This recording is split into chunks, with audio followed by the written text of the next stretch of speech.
तुम्हाला माहितीये का, दादांच्या बारामतीत एक अशीही जागा आहे जिथे प्रत्येक बारामतीकर मोकळा श्वास घेतोय. ती जागा म्हणजेच क्लॉक टॉवर. या क्लॉक टॉवर मुळे इथे आपल्याला वॉकिंग करू शकतो आणि याच्यामुळे सेंटर ऑफ अट्रॅक्शन जे असतं बारामतीचं ते चौकाला आपल्या पूर्ण आलेलं आहे. तर पुणे असेल, मुंबई असेल, अशा मोठमोठ्या शहरांना सुद्धा मागे टाकल अशी बारामतीची संस्कृती जपत दादांनी बारामतीचा विकास केलेला आहे.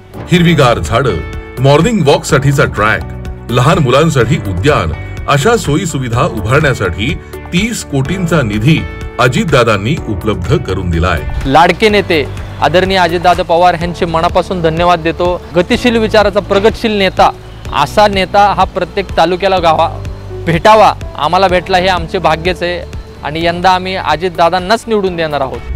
राष्ट्रवादी आणि अजितदादांनी स्वच्छ आणि सुंदर बारामती करण्याचा वादा पूर्ण केलाय. आज शहरात बाल विकास पार्क, जवाहर पार्क, गरुड पार्क या ठिकाणांसह कॅनॉल परिसराचं सौंदर्यीकरण करण्यात आलंय.